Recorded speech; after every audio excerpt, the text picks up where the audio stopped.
What's good, everybody? It's your boy, O'Shea Duke Jackson, back at it again with another episode of the Celebrity Junk. I've been doing a lot of stories about Jeannie Mai and Jeezy over the last 2 years. They've garnered a lot of attention. And I believe the dynamic that really comes across is two things. One is the age of Jeannie Mai. So Jeannie Mai is, in her early 40s, previously married to a Caucasian man. And then the second thing, obviously, is that she is Asian and Jeezy is an African American. Now, Jeezy represents something that I believe exists in Black America, although not so much talked about, and that is a successful African American, be it in the professional life, be in the entertainment industry, be it as a man that is in business or in trucking, a Black man that has done something with himself, and because of that, he's afforded some sort of option to choose from. And many Black men, when they take a choice that is different, and I'm not just talking about African American men. Some of you brothers are from Canada. Some of you brothers are from the UK. Shout out to brother Falcon Black. We have brothers in South Africa. And so what happens for African American men and also Black men of other ethnic groups inside of the African diaspora, when you make a choice that is non-Black or out of your tribe or out of your community, it could be looked at as treachery or being a traitor.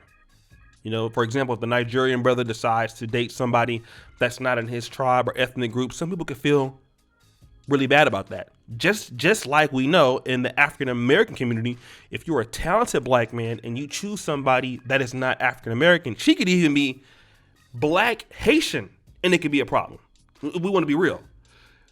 That brings about an honest discussion and sometimes derelict discussion. Okay? Now, I said all that to say this. Why are Black men that have this availability afforded to them based on their own efforts and their own works, why then would they choose another group of women outside of their own? Because then that would be indicating that, your women are not beautiful, or your women are not intelligent, or your women are not smart. That's not what it is. Okay? And I'm going to prove it to you why. Jeannie Mai is not attractive. Or there are other Black women in America that are more attractive than her. Better body. Can cook better. But I want to say here's probably going to be what we're talking about here. Jeannie Mai is pregnant. And she has announced that she's having beautiful pregnant sex with Jeezy.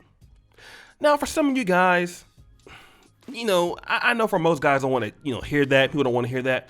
But it's interesting that she's talking about this stuff publicly, especially when you see somebody like Jada Pinkett, who is taking, it seems like almost every chance, every 2 or 3 months to talk down on her husband, Will Smith, okay?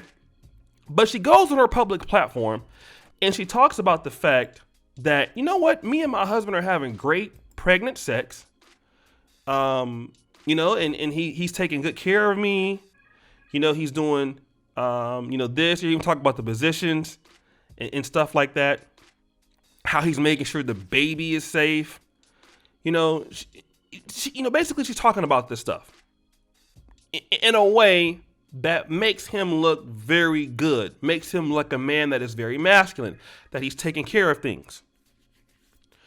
Now, I'm not saying that Black women can't do this or that they don't do this. But what you see from entertainers that are very similar to Jeannie Mai is the opposite. So if a Black man is doing something very great, you might not hear it as often. But what you do hear is if something is going bad.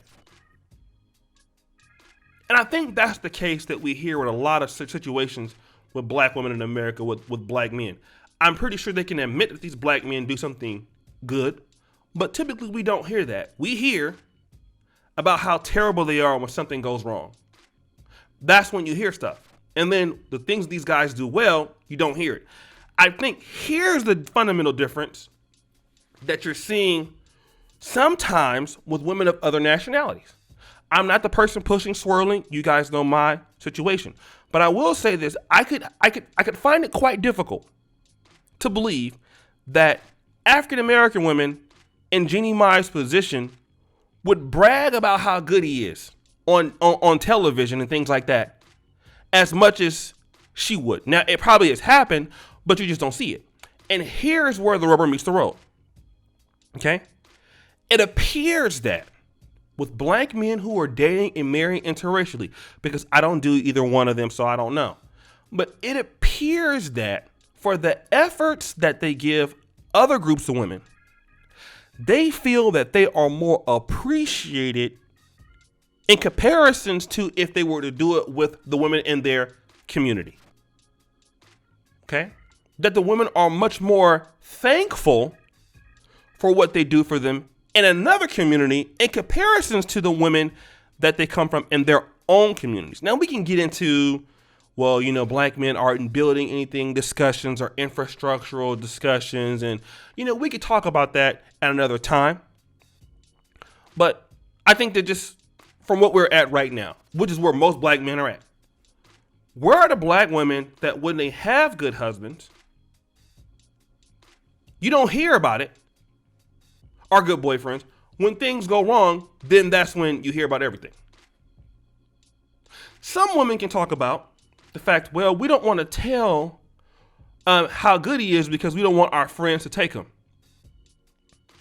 Okay, so then you don't feel that way when things are going bad.